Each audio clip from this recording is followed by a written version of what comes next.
gentlemen, the mainstay of any meal will be salt and pepper. Salt and pepper are so phenomenally successful in the herb and spice arena. They arrogantly sit on the table, knowing that whatever you want to prepare, you will require one of us.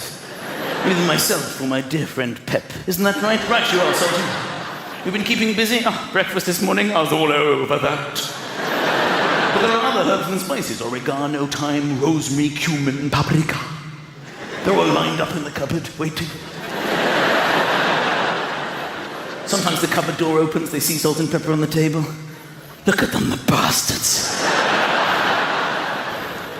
What have they got? What have they got that we don't have? I just don't get it. I don't get it either, neither do I. I can't even see them from here. What do they look like? You ever been out of the cupboard, cumin? Once, I think, for bolognese. They said it was an experiment. That was in 1992. I don't think it worked. But I remain hopeful. What about you, Sage? You ever been out of the cupboard? I actually used to live with them at their old house, and then they moved me here and put me back in this cupboard. No. What about you, Paprika? I fell out once.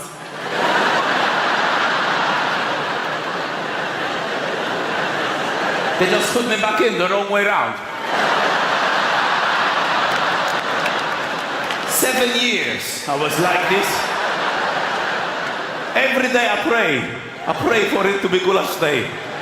But it is never goulash day. I've still got the plastic on my head. Why the fuck did they buy me? I don't understand it.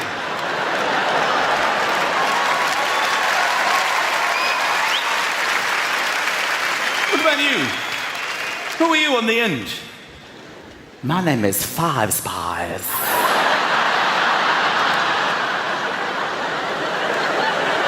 You ever been out of the cupboard, Five Spies? I am no one spies. I am Five Spies. I am 5 times as good as all of you. Yes, but have you ever been out of the cupboard? I have been using recipes for thousands of years. But have you ever been out of this cupboard? No. Excuse me, sorry, I'm sorry to interrupt all this nonsense. Tired of listening to all your whining, because the fact is, I have been in this cupboard for longer than all of you put together. Sorry, who are you? John West, tuna, nice to meet you. This is my wife, Tin Salmon. Wine's a weird one, because everyone pretends to be experts in wine. We've all got this we all just take part in this weird lie that we're all connoisseurs in wine. A lot of people drink and like wine, but let's be honest, at least 90% of us are not experts in the field of wine. But we go out to restaurants, we all play this sort of bullshit production that we know about wine. Nobody at the table knows anything about wine. The waiter himself, he knows nothing about wine. We know red colour and white colour, that's all you know. But you all pretend you know a great deal more. Would you like to see the wine list? He might as well be saying, would you like the book of gibberish? Yes, I would. Let me pretend I'm looking at that. Ignore all the words and focus entirely on the prices. Let's do that. I want this one. You just pointed. You don't have the confidence to say it. I want this one. Ah, a fine choice. I have no idea if that's a fine choice. I don't fuck all about wine myself. It's all part of the bullshit production. Then they come and they show you the bottle. You have to stop your conversation to stare at a bottle of wine. But you go along with it because it's all part of it. It's the only part of the meal you need to witness that it's coming from the right source. It's not like you order a hamburger and they come up with a photo of a cow. This is a cow. It's the kind of thing, you happy with this? Yes, that's exactly the kind of thing I meant when I ordered a hamburger. Then they open it in front of you. You have to witness the opening of the wine. Complete nonsense. It's not like you have the steak and they come out and go, I'm just flipping those over now. All right, just that part of it so you can see what's going on. Then comes the key part. The pouring of the wine. Who will try the wine? Who will take the lead role in this bullshit production? Nobody wants to do it. I don't want to do it. You do it. I don't want to do it. Normally someone will give you up. You do it. Okay. I will try the one. It's almost as if time stands still. Pour a little bit, everyone's staring at you. The waiter is waiting for your verdict.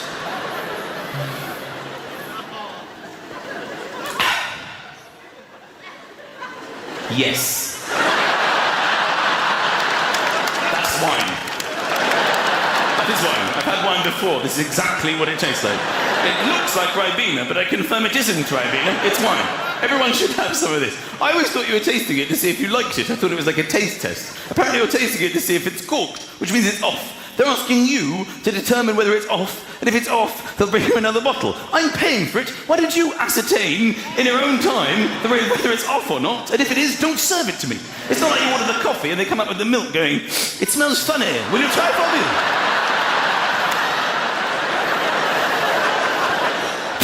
Cheesy! But you go along with it because it's restaurant. You just go along with things in restaurants. Because you think it's the way you have to behave in restaurants. You sit in this most expensive restaurant, would you like some bread for the table, some water for the table? The table's having a better night than I am at this stage. I mean, who actually wants bread and water before your meal? I could get this at an orphanage. I'm paying a lot of money to be here. But you go along with it because you're in a restaurant. You order your main course, would you like some side orders? No, just give me food on a plate. I don't need satellites of food surrounding my food. Is it to make you feel like you're eating less? Yes, I would like some side orders. In fact, I'd like some potato dauphinoise behind me. Put them behind me. I want carrots in a drawer under the table. Cream of spinach behind the cistern and the loo. No one will ever know. Just go along with it because you're in a restaurant. Coffee as well, at the end of a meal. Even at dinner. 11:30 at night. You're about to go to bed. Can I get anyone a coffee? If my wife said to me at home at 11:30 at night after dinner, do you want a coffee? I'd go, have you lost your fucking mind? Why would I want a coffee? You're talking about the drink that we get ourselves out of bed in the morning with? The high caffeine drink to get you going in the day? You want to have that now before bed? Is this some kind of an experiment, you nutter? In a restaurant? Yes, I think I'll have a latte. What would you like? An espresso for me, just an espresso. 2 o'clock in the morning. Can you sleep? Of course I can't sleep. I had a fucking espresso and coffee cake. I might just go to work now and wait there. But it's Friday. I don't care. You go along with it. You're in a restaurant. But it doesn't matter what you order, ladies and gentlemen. The mainstay of any meal will be salt and pepper. Salt and pepper are so phenomenally successful in the herb and spice arena. They arrogantly sit on the table, knowing that whatever you want to prepare, you will require one of us. Either myself or my dear friend Pep. Isn't that right? Right you are, Sultan. You've been keeping busy? Breakfast this morning, I was all over that. But there are other herbs and spices. Oregano, thyme, rosemary, cumin, paprika. They're all lined up in the cupboard, waiting. Sometimes the cupboard door opens, they see salt and pepper on the table. Look at them, the bastards.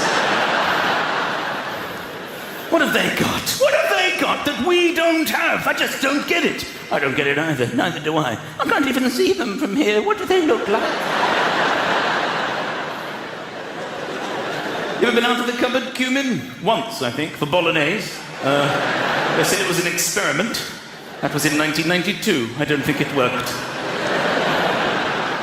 But I remain hopeful. What about you, Sage? You ever been out of the cupboard? I actually used to live with them at their old house, and then they moved me here and put me back in this cupboard. No. What about you, Paprika? I fell out once.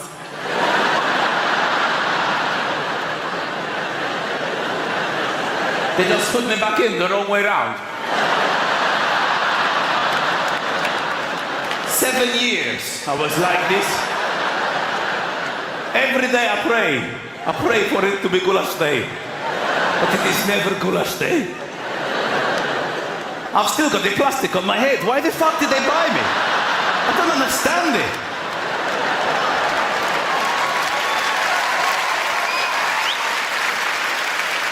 What about you? Who are you on the end? My name is Five Spies.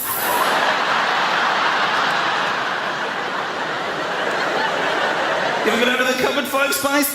I am no one spies. I am Five Spies. I am 5 times as good as all of you.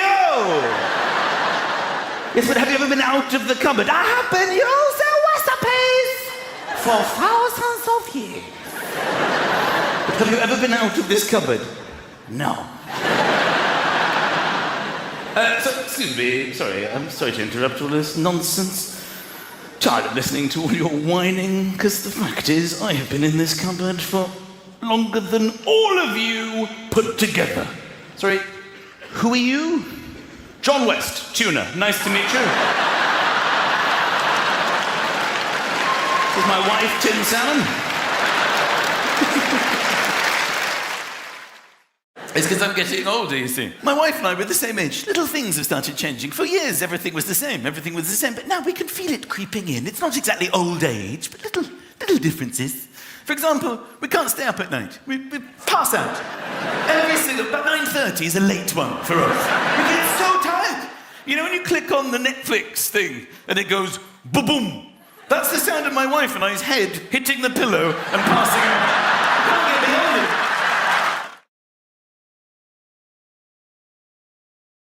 And think back now that the internet is so much a part of our lives, think back to our first password, because our minds, our brains are so filled with passwords. It's such a struggle for us to remember all the passwords. We go to businesses online and you go, I can't remember my password. And you put it, sometimes they lock you out. And they go, no, you've got one more try to remember your own password, you fucking idiot. Oh. Or you click, I forgot it, and they ask you questions about your life, and you don't even remember the answers. They're about your own life. What is your favorite pet? Oh no, I can't believe I chose one. The dog walks in. If it isn't me, I'm leaving. I'm literally walking out the door.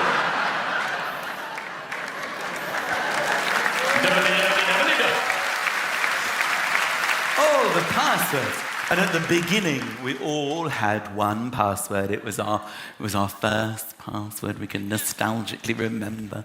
And we used it for everything. Every time we joined another business. Can I have your password? Yes, you can. That is my special word. And then companies started getting quite rude. You would put your password in and it would go, weak. Who are you to judge my special word? And they're like, I'm sorry, but the internet has become very popular. We need to strengthen your password. And businesses would insist, we must have from you a capital letter. I'm sorry, we will not be accepting passwords anymore unless it contains at least one capital letter. And we all momentarily considered our options before deciding to capitalize the first letter of our password. And for a period of time, that was fine. But the internet became even more popular. And then businesses started saying, I'm afraid you cannot join unless you have at least one capital letter and at least one number. Again, less than half a microsecond's consideration before we collectively decided, you shall be getting the number one. And that will be the end of my now capitalized password. And for a period of time, this was acceptable until a whole new, unexpected, and exciting dawn emerged. A world of special characters. We didn't even know what they were. And businesses would say, we need a capital letter. We need a number, but we will also require a special character. And we clicked on the button, please, can I have some examples of these special characters which you now insist upon? And we perused them. There they are. I had no idea these characters were so special until all of our eyes stopped upon the exclamation mark. You're coming with me, which we then put at the end of our now capitalised password, just after the 1. And it's at this moment that everybody at the London Palladium is thinking, I should probably change my password. I'm probably going to do that tomorrow. Do that now. We need to think of another special word. Got to get that changed. We've all got into a bath that's too hot.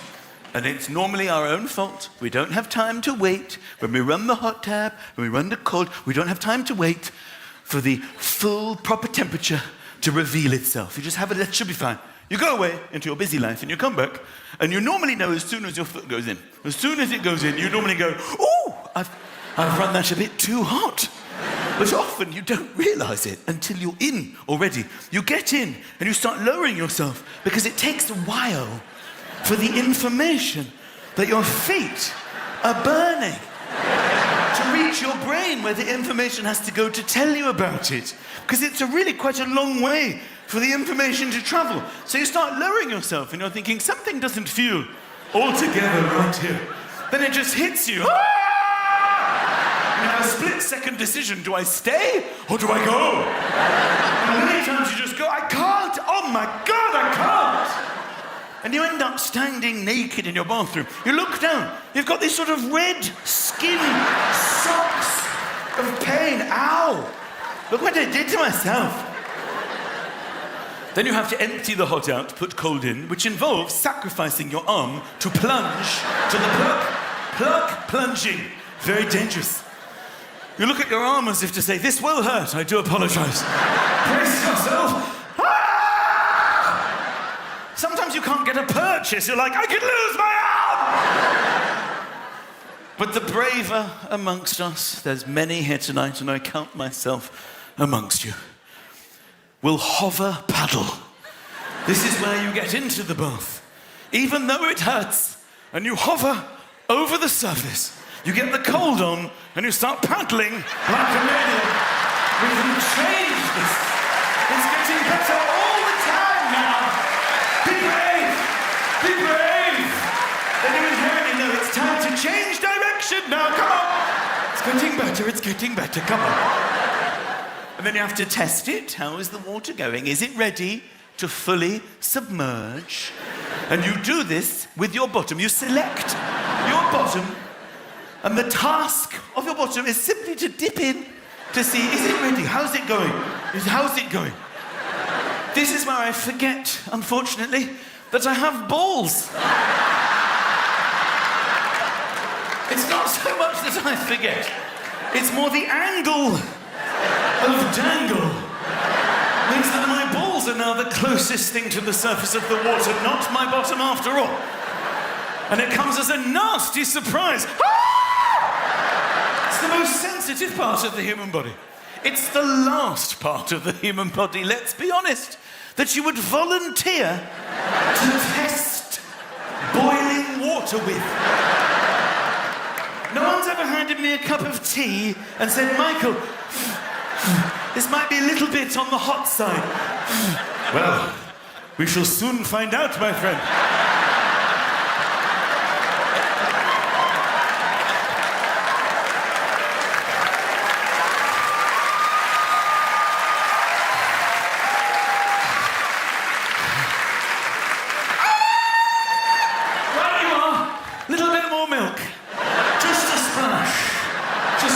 With my hover paddle hardened bollocks there, my friend.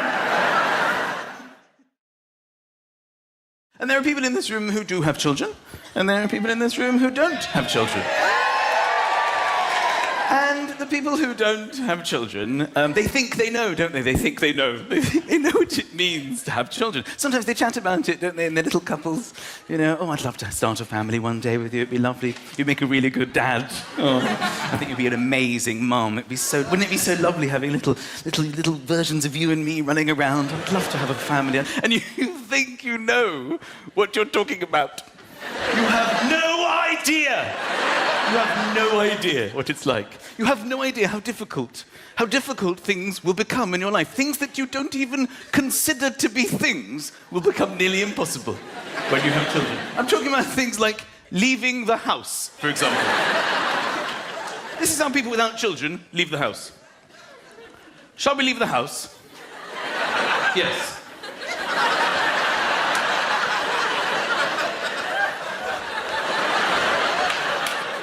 This is how I leave the house almost every day. Lucas, Oscar, come downstairs. We're late. Why aren't you downstairs? Put your shoes on. I don't know where my shoes are. Put your shoes on. Go and find your shoes. Where did you see them last?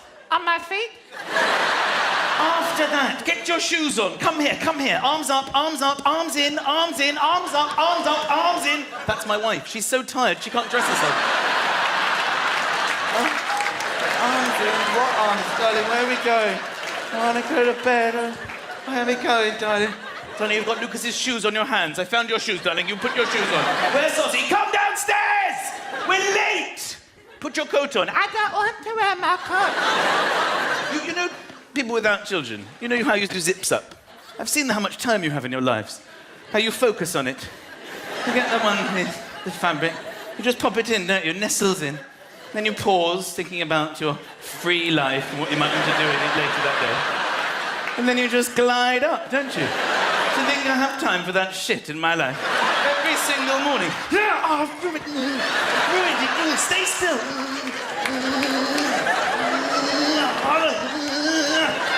You're gonna have to put another coat on. I can't, I've ruined the zip. I'm sorry, I've made the situation worse. Ozzy! My 3-year-old will never come downstairs.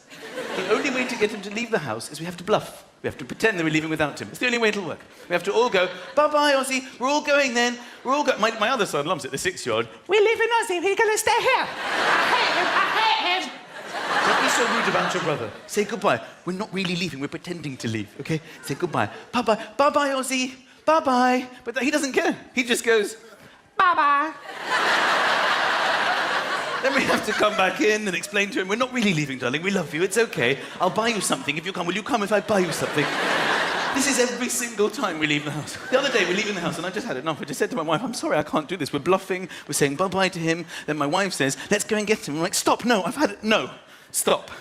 I cannot go through this every single time we leave the house. It's driving me insane. Okay? I say we call his bluff. I think he has to learn a lesson. Okay? Let's go. Let's just go. Let's go to Corfu. Let's have a nice holiday. You've no idea what it's like. You childless people. You have no idea. Driving. You go driving. You drive in cars, don't you? Driving along. Yay. What's the biggest drama you have to put up with? Oh, it's a bit chilly. Oh, put the blower on. Oh, that's nice now. Oh, look, they've opened a new Carluccio. We should go there. We could go there any night. Oh, what's this song? I love this one. Freedom! Freedom!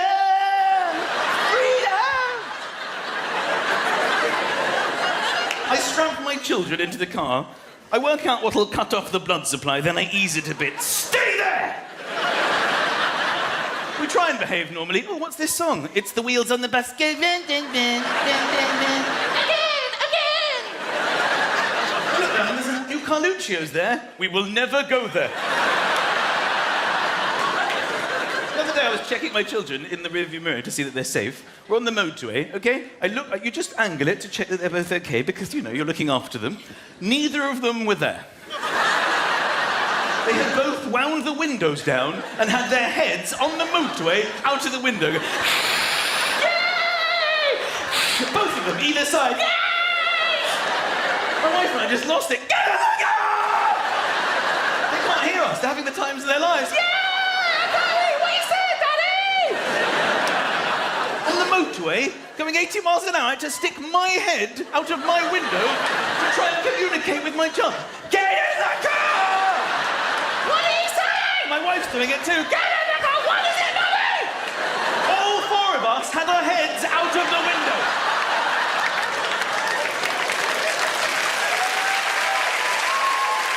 Meanwhile, a childless couple is driving past.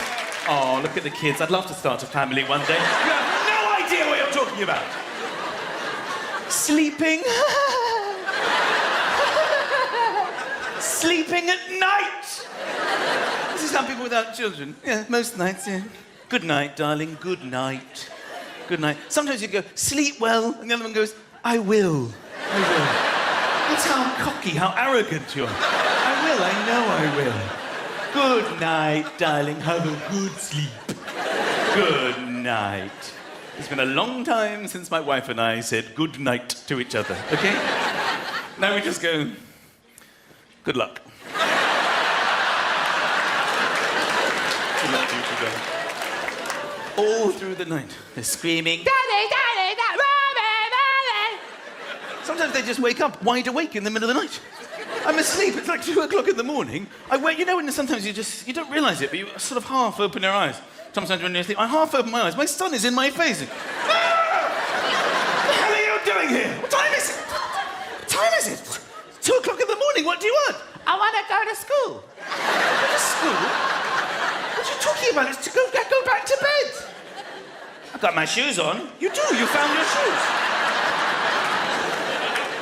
I fixed my jacket. How did you... Oh, done up. What are you doing? It's 2 o'clock in the morning, you idiot. Go to bed. Where's Ozzy? He's by the front door. He's never been there in his life. It's 2 in the morning. I have no idea. I have children. I have 2 children, and night-night is simply not part of the putting to bed routine, all right? I'm nowhere near night-night when I put my children to bed. This is an unrealistic interpretation of bedtime with children. I start angry. I don't build to anger anymore. I used to build. Now I start with 5 minutes. And then bed. Don't you mess with me tonight. 5 minutes. I'll be back here in 5 minutes on the dot. Then you're going to bed. That's just getting them into bed. Then it just carries on. Go to sleep. Don't you mess with... Close your... You have to remind them how it works. Close your eyes and go to sleep. I have no idea how exhausted I am and your mother is because of this. Go to sleep. You selfish little shit. Close your eyes and go to sleep. Enough is enough. Do you know that your mother and I haven't had sex in weeks because of this? Do you know that sometimes she says to me in the afternoon, oh, maybe tonight, Michael, you'll get lucky when the kids are asleep. You're never asleep! Go to sleep! Night-night. That's pretty much how it goes. Don't get me wrong. Night-night is part of it. It's just when they're already asleep. You never love your children more than when they're unconscious but still breathing. It's a lovely moment. Look at my little man. Oh, night-night, darling. Daddy's little soldier. Oh, Daddy loves you. Darling, look what we did. Oh, look what we made. Oh, isn't he lovely? Night-night. I'm still awake! Get us! This is how you raise children. It's basically... if you have children, you'll know this. If you have been a child, I'm sure you can remember. It's threats. Threats of death is the only way you can get children to do things. Put your coat on. I don't want to put my coat on. If you don't put your coat on, you'll get pneumonia and die.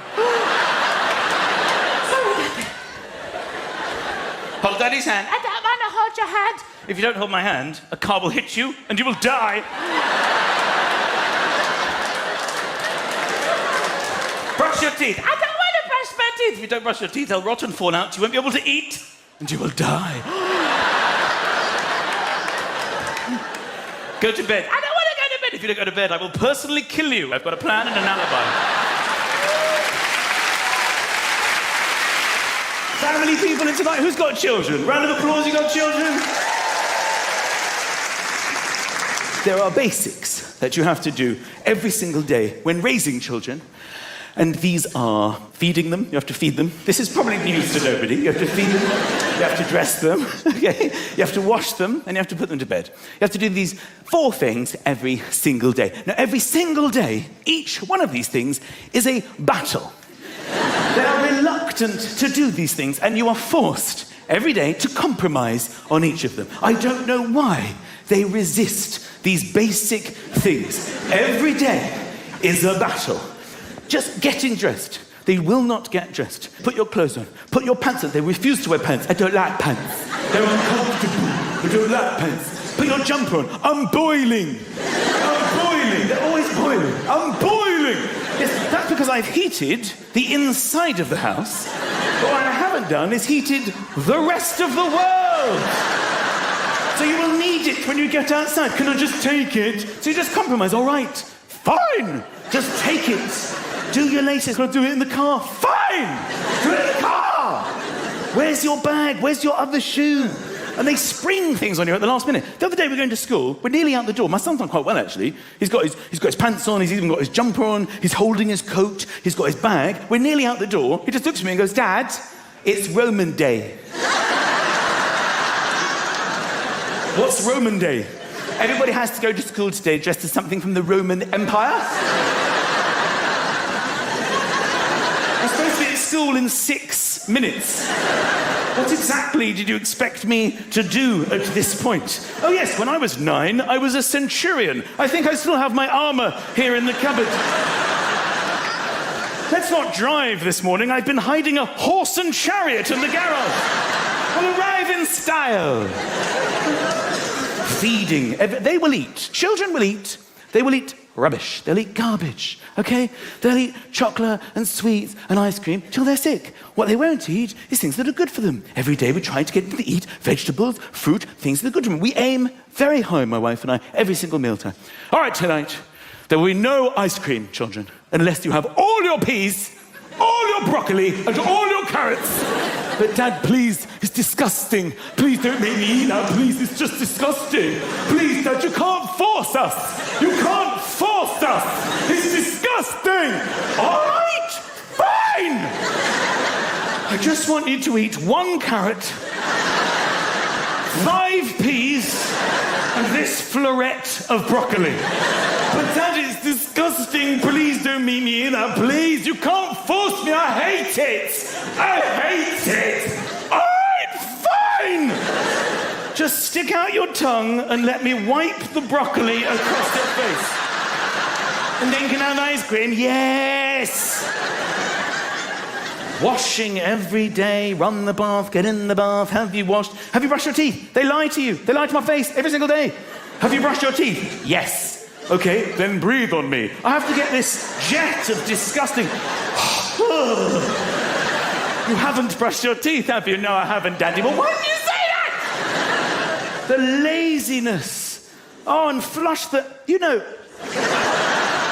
Before I had children, I used to dream about what it was like. My wife and I would discuss it. I can't wait to have children. It's going to be amazing. You'll be such an amazing mum.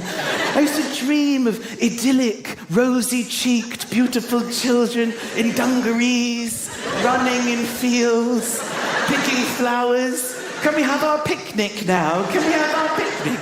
How did that fantasy become me, almost on a nightly basis, standing over the toilet, going... Whose poo is this? Lucas! Is that your poo? He puts on this whole facade. He actually comes over and looks in the loo. No, that's not my poo. So, Ozzy, it's your poo. Dad, that is definitely not my poo. Darling, don't you even. Oh, hair wash night. I don't know how much you're supposed to wash your children's hair, but I've got it down to about once a fortnight now because of the drama. Hair wash night? No, Daddy, please. Can we do it tomorrow? Daddy, can we do it tomorrow? We do it tomorrow. I tell you what, it's going to go nice. It's going to go nice. Put your head back. You have to hold the flannel. They shake and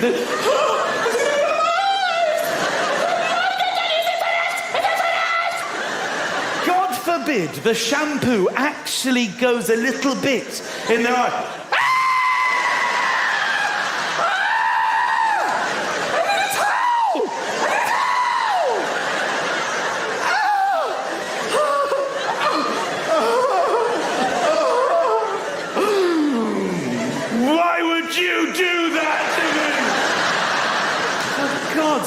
sake, I'm just trying to wash your hair. Bedtime. Oh, bedtime. It's bedtime. Go to bed. Can I have a story? Can I have a story? The last thing you want to do at the end of a day of battles is read a nonsense, stupid story. I don't know if you do this, but I will scan the bookshelf for the shortest book that we own. My son's always like, can we read The Hobbit? No. I thought we could read this leaflet that came through the door. It's for a local pizzeria. You see there's a deal on. Now, good night. Daddy loves it. This is what it is like. It is a battle. It is a daily battle every single day to do the basics. There isn't a child on earth who has ever not battled these things. There's no kid in the history of children who's ever just gone, Mum, Dad, listen, I'm exhausted tonight. I'm just going to head up to bed, I think. I managed to squeeze a shower in earlier, Mum, while you were cooking that amazing dinner. I don't know what you did with the broccoli. Was it something different? Because for me, it could have been a meal all unto itself. Magnificent. I didn't tell you guys it was Roman Day tomorrow because I wanted to surprise you with the outfit that I've made. You're going to love it. I'll see you by the door at about 5 to 8 in my shoes and pants, and I'm going to wear my coat because you never know. I mean, it is quite chilly out there. Oh, and minty fresh. Well, that's never going to happen. It's because I'm getting older, you see. My wife and I were the same age. Little things have started changing. For years, everything was the same. Everything was the same. But now we can feel it creeping in. It's not exactly old age, but little differences. For example, we can't stay up at night. We pass out. Every single... About 9:30 is a late one for us. We get so tired. You know, when you click on the Netflix thing and it goes ba-boom, that's the sound of my wife and I's head hitting the pillow and passing out. Wave of applause. Who is actually Scottish?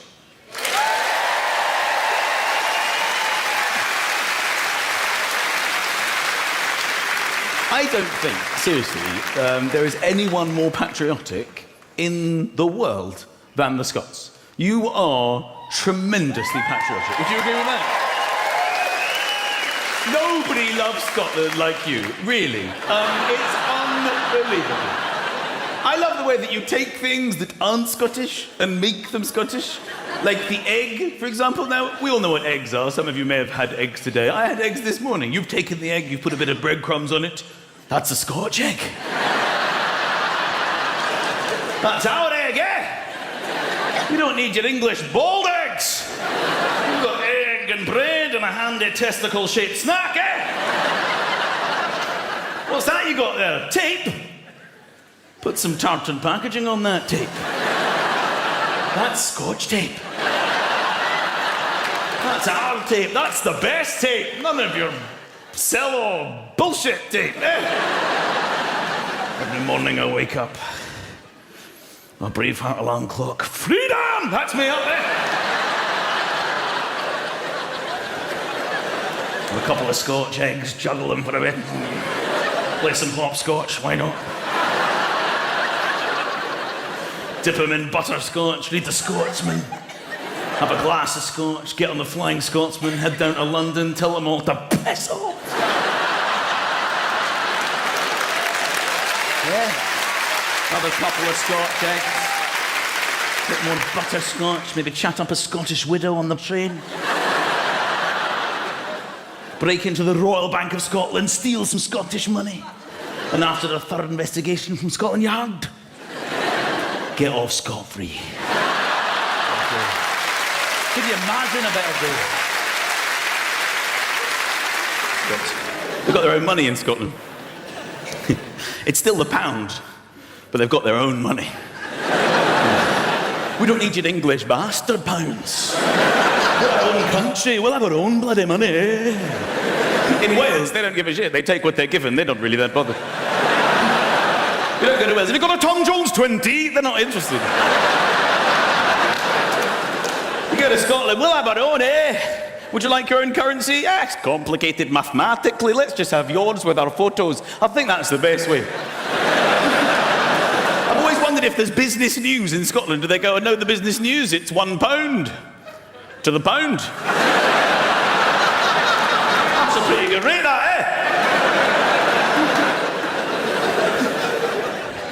You ever tried to use Scottish money in England? There's nothing more tense in life. When you're standing in the queue in the supermarket and you look into your wallet, £10 Royal Bank of... Oh, shit. That's normal. Hello. Hello, beep, beep, 7.20. Here is £10 sterling. They look at it like you've just handed them a dead baby.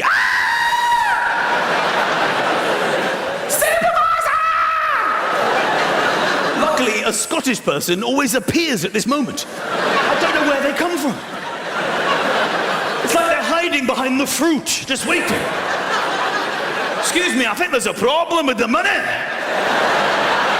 Excuse me, pal, I'm not buying anything, I just got to sort this out. There's a problem here. And then they use this sentence that you only ever hear at this one moment in time. It's like it's been created, invented, only for when you're using Scottish money in England. I think you'll find, pal, that's legal tender. Where does this come from? I was told before I came out that there was a gentleman who had to be moved because he couldn't fit into his seat. Now, I said, oh, can you point him out? And they said, oh, you'll see him. Now, I believe your name is Gregor Edmonds, is that right? And you're like the strongest man in history. Would that be correct? Not quite, no. Not quite? There's God, then there's me. Ladies and gentlemen, it's Gregor Edmonds!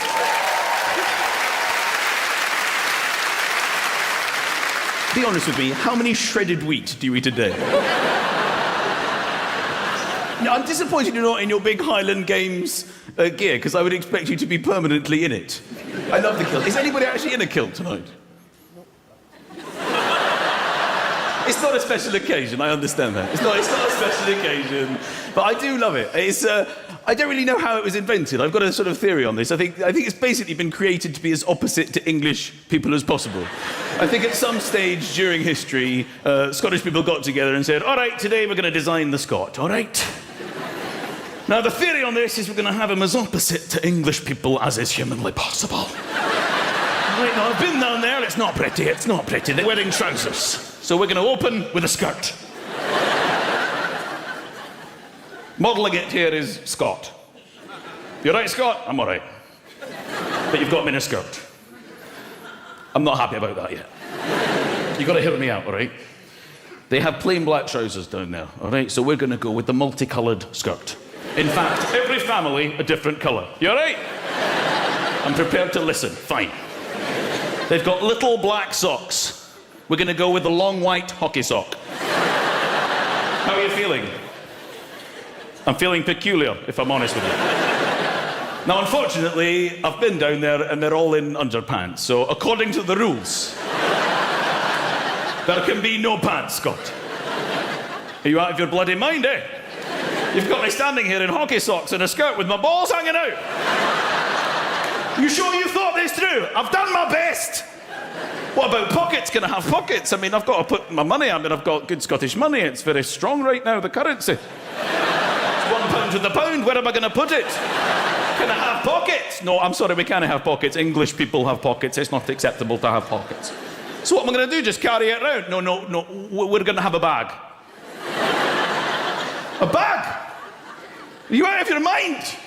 I'm already in hockey socks with the balls hanging out and multicoloured skirts. Now you want me walking around with a handbag? It's not on. It's not going to be a handbag. It better not be. Because that's girdly. It's not girdly. We've done everything we can to masculinise the bag. It's going to be a cock bag. You serious? You want me walking around in long white hockey socks with my balls hanging out? With a multicoloured skirt and a cock bag? It's still girdly. It's still girdly to have a bag. I don't care. We've done our absolute utmost to address the situation, and it's going to be hairy. It's a hairy cock bag. You all right with that? I suppose I'm all right with that, but what if people take the piss? I've thought of that too. You're going to have a knife in your sock, all right? Tonight, who's got children? Round of applause, you got children? There are basics that you have to do every single day when raising children. And these are feeding them. You have to feed them. This is probably news to nobody. You have to feed them. You have to dress them. Okay? You have to wash them, and you have to put them to bed. You have to do these 4 things every single day. Now, every single day, each one of these things is a battle. They are reluctant to do these things, and you are forced every day to compromise on each of them. I don't know why they resist these basic things. Every day is a battle. Just getting dressed. They will not get dressed. Put your clothes on. Put your pants on. They refuse to wear pants. I don't like pants. They're uncomfortable. I don't like pants. Put your jumper on. I'm boiling. I'm boiling. They're always boiling. I'm boiling. Yes, that's because I've heated the inside of the house. But what I haven't done is heated the rest of the world. So you will need it when you get outside. Can I just take it? So you just compromise. All right, fine. Just take it. Do your laces. Can I do it in the car? Fine. Do it in the car. Where's your bag? Where's your other shoe? And they spring things on you at the last minute. The other day we're going to school. We're nearly out the door. My son's done quite well, actually. He's got his pants on. He's even got his jumper on. He's holding his coat. He's got his bag. We're nearly out the door. He just looks at me and goes, Dad, it's Roman Day. What's Roman Day? Everybody has to go to school today dressed as something from the Roman Empire. I'm supposed to be at school in 6 minutes. What exactly did you expect me to do at this point? Oh yes, when I was 9, I was a centurion. I think I still have my armour here in the cupboard. Let's not drive this morning. I've been hiding a horse and chariot in the garage. I'll arrive in style. Feeding. They will eat. Children will eat. They will eat rubbish. They'll eat garbage. Okay? They'll eat chocolate and sweets and ice cream till they're sick. What they won't eat is things that are good for them. Every day we try to get them to eat vegetables, fruit, things that are good for them. We aim very high, my wife and I, every single mealtime.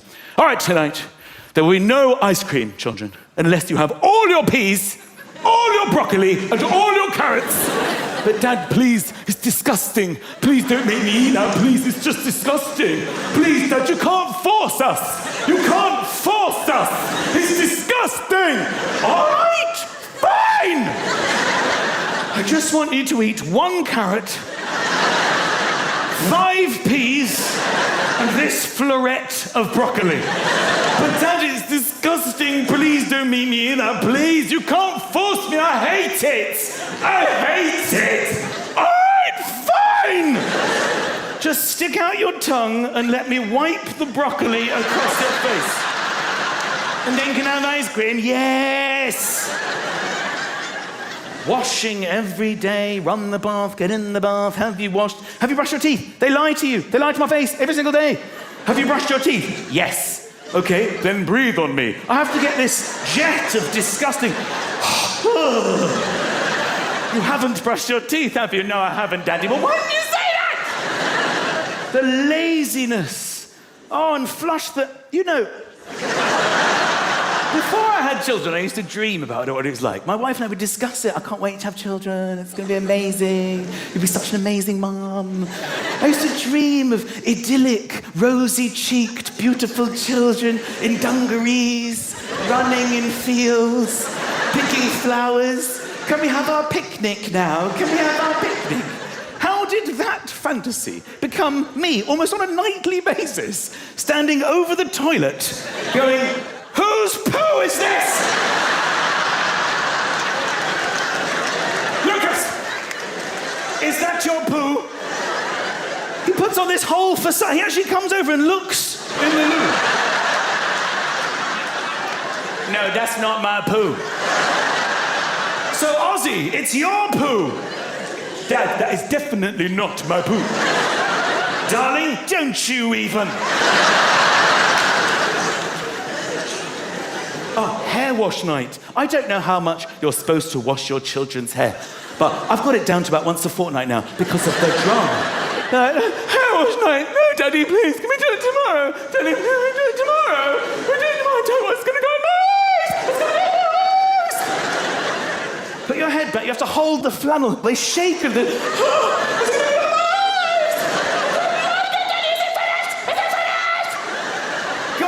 forbid, the shampoo actually goes a little bit in their eye.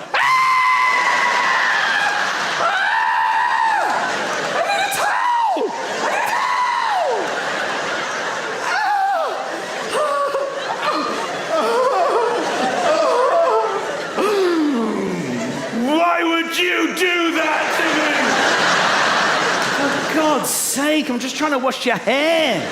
Bedtime. Oh, bedtime. It's bedtime. Go to bed. Can I have a story? Can I have a story? The last thing you want to do at the end of a day of battles is read a nonsense, stupid story. I don't know if you do this, but I will scan the bookshelf for the shortest book that we own.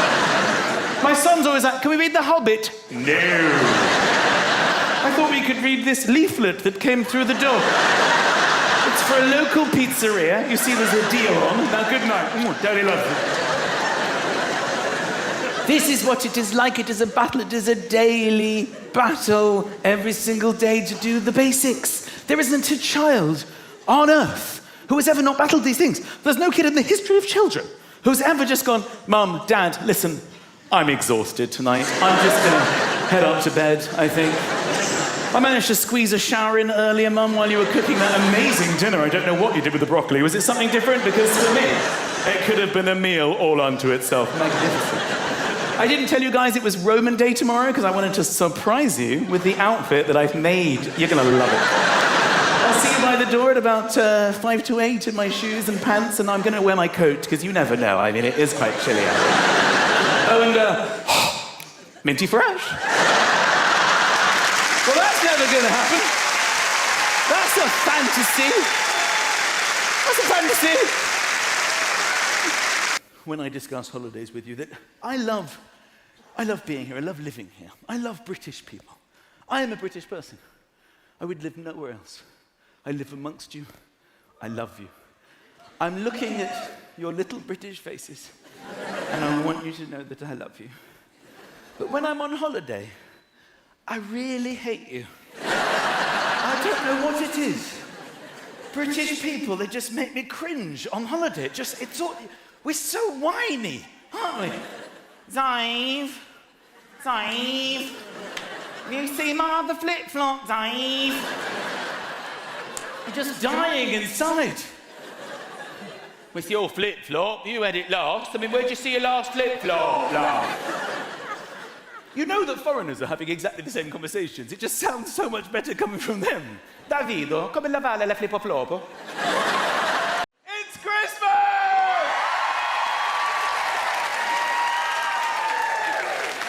Oh yeah, Christmas, it's all happening now, isn't it? It's all happening. Oh, the women, you can see they get that sort of organisational look in their eye. Just completely obsessed with planning. I've got to get ready. I've got so much to think about. It happens, I think, at the final firework on fireworks night, when you have the finale, and the smoke clears, and you see all the women going, Christmas. Got to start getting ready for Christmas now. Christmas is coming. Don't talk to me. I'm thinking. I'm planning. There's so much to do, darling. Men do the tree. I love getting my tree and putting my tree up in my house. Come, darling, see the tree I chose. Big bushy tree. And then you decorate it. It looks beautiful, doesn't it? And one of the main things you have to do when decorating a tree, as we all know, is you have to make sure that the plug is right at the back and the wire so you can't see it, so it doesn't ruin the aesthetic. The problem with this, of course, is that every night you leave it on because it looks so lovely. Then you're halfway up the stairs and you stop. And you think, there could be a fire. Which means that literally every night of December, before bed, I'm downstairs, under the tree. Darling, can you help me? I can't reach the button. Tell you what, December, prime time for sellotape and scissors. That's when these two really come into their own, isn't it? By the way, everyone in this room has sellotape and scissors, and you think you know where they are. They're probably not there, because they're always on the move. You're sitting there going, I actually know where my sellotape and scissors are, but no, not when you want them, not when you bloody want them. When we open in the drawer, I thought they were, who's moved the scissors? They move on their own. found the scissors. They're crafty little bastards. And the sellotape, as soon as you leave the sellotape unattended, it will wind itself up when you're not looking. Days on end of December are spent with me just looking round the tape. How could this have happened? Surely soon I will find a way in. And look at your watch. I think I've been here now for 3 days. And then you find it. Finally, I'm in. And you get some kind of weird backward triangle bit. I'm not in. I thought I was in, but I'm not in. Sometimes you give up. I'm not going to look for the scissors anymore. I'm going to buy new scissors. I don't care. I don't need to spend my whole life looking for scissors. I'm going to get new scissors. You think you've won. You think you've won, don't you? You get your new scissors. I got some new scissors. Forget the old scissors. I'm going to spend my whole life looking for those babies. Here's my new scissors. Then you realise that the scissors come in a plastic packaging that closely covers the scissors. And you can't get in unless you have scissors. The very thing you need is staring at you through the plastic window. And they look at you, don't they? Find a way in, dickhead. You can't, can you? Go on, find your old scissors. You thought you'd won. You haven't won. We've won. The scissors have won. Most people use the scissors in the classic scissor way, don't they? They cut. You know how to use scissors. You get the paper, you see how much you might need, then you start cutting like that. That's how people cut. But there are some people amongst us, gifted, special people. The gliders. These people are amazing, hidden within normal society.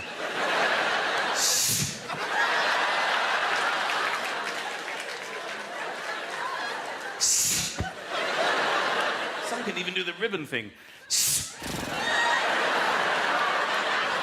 Most of us, we're not gifted in this way.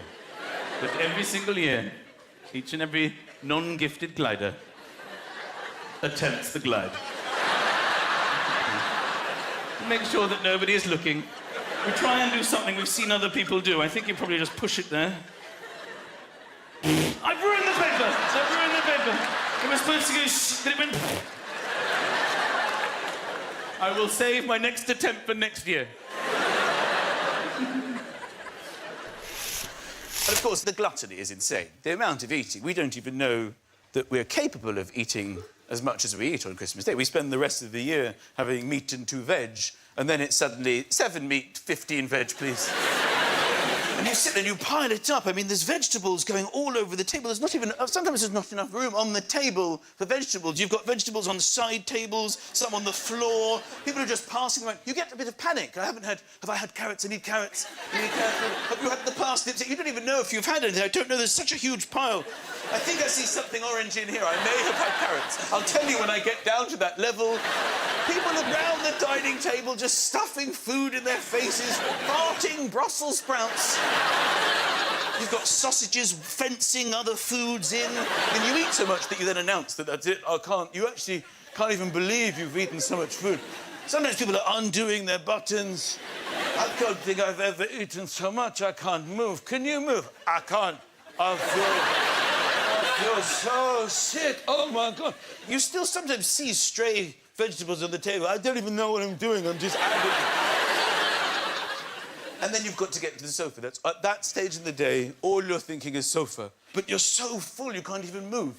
This is where I actually genuinely believe that the farting helps you. It helps propel you to the sofa. I am not kidding. You could actually sense with my grandmother that she was being propelled.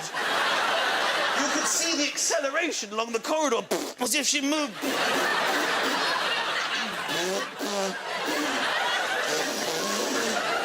She actually stopped in the middle of the corridor. We had to give her more sprouts. Just a couple to get her over the edge. And then you're on, you've made it.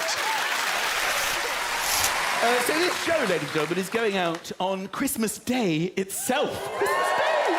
Yes. There's such a magic, isn't there, to that day. It's very different doing a Christmas show leading up to Christmas as opposed to doing it on Christmas Day. It's such a special, magical day. There's such a build-up to it that when you're in it, you can't even believe that you're in it. You know, you open the curtains and you're like, that's my road. Christmas Day. Sometimes you see other people. Look at that man walking his dog on Christmas Day. I'm having my morning pee on Christmas Day. Sometimes you visit relatives, you see other people in their cars. You look at them at the traffic lights. Look at them! On Christmas Day! There's an aeroplane in the sky on Christmas Day! And this goes through the whole day. Until you go to bed when you're just drifting off to sleep going, oh, that's the end of Christmas Day. And then all the magic completely disappears overnight. And the next day you're just walking along going, I'm going for a walk. On Boxing Day. It's gone! The magic is gone! Quite frankly, you are into the strangest 6 days of the whole year. It is 6 days between Christmas Day and New Year's where nobody quite knows what's going on, who they are. You don't even know what day it is. We get so confused by they've started to change... The days aren't called Monday, Tuesday, Wednesday. Now they're called, Boxing Day, Christmas Eve, so you lose track of it. And you're so full and hungover as well. People are just wandering around in a daze. What day is it? I don't even know what day it is. Are the shops open? Do the shops open? Have the sales started? I don't know what day it is. Shall I start my diet today? Do I start it today? Is there post today? Does the post come back? Can I park here today? What day is it? Can I park here? When do the bins get taken away? I've never had more rubbish in my life. Can I eat this bit of the turkey or is the turkey finished? Can I have this bit of the turkey? What time is Chitty Chitty Bang Bang on? Nobody knows what they're doing. Also, all the stuff that you get for Christmas, what happens to it? What happens to it? I know we get big presents and it's exciting, but there are certain things that I don't remember throwing away, but I never see them again after Christmas Day. Everything I or anyone in my family has ever won in a cracker, where is it? Where does it go? I have no recollection of binning it, but I've never had nobody has experienced somebody at any stage of the year just saying anything along the lines of, does anyone fancy a game of mini cards? Mini cards? I find the full-size deck a little bit overwhelming. Can we just play with the tiny cards? I'm almost at my baggage allowance, so I bought my miniature cards that I won at Christmas. Why measure the whole carpet when we can measure this section and guess the rest? With my mini tape measure, I won at Christmas. Does anyone have the tiniest amount of sewing I could attend to? Not a lot of sewing. Not a rip or a tear, just a fray. So anyway, how are you? Let me consult my mini-coloured curly fish.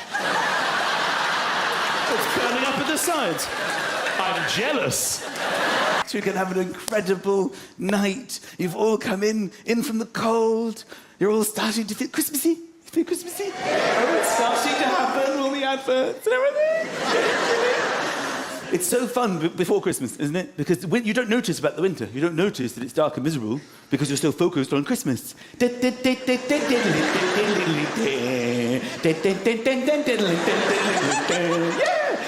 And then Christmas happens. And then you're just stuck, depressed in the winter. There should be 2 Christmases. There should be another Christmas a few months down the line because there's no special days to keep us going through the winter.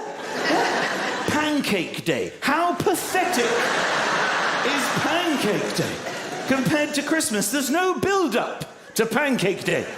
People aren't like us, only 2 more shopping weeks till Pancake Day. Got the flour and the eggs, need a bit more milk, and then I'm done nice and early. I can relax and enjoy it. Do you know, today I saw a lemon wedge. I felt all pancakey inside. I'm so into it this year. It's Pancake Day Eve! Pancake Day tends to be the day after Pancake Day, when you're like, oh, was yesterday Pancake Day? We've done it again.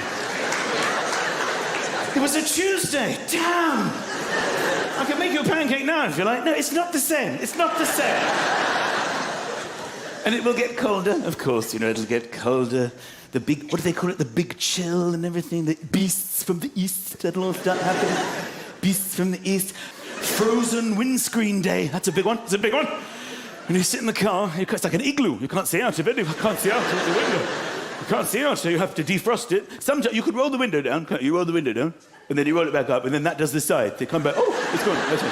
That doesn't work with snow. Every time it snows, we make the same mistake. We sit in the car, we roll the window down, the snow remains compacted, staring at us, as if to say, you are an idiot, and then it falls into the car. Why? Why did I do that? Why did I do that again? I did that last year. Frozen windscreen day, you sit in your igloo, you put the heating on, you put the blower on. There's two buttons, there's one for the front, there's one for the back. You don't know which is which, so you put them both on. You put them both on, because when you drive, you need both. People don't just do the back and I'm going to reverse to work. No, get both on. And you sit there, you're waiting for the car to heat up so that the defrosting will begin before you. It's quite boring, but it's a lovely moment, isn't it? When just in the middle, at the bottom, of your frozen solid windscreen, a tiny little opening starts to form. Tiny little half-moon shape. A little aperture, and you look through it, don't you? There it is! The outside world! And then very strangely, you find yourself driving away. Even your own brain goes, what are you doing? Well, I know these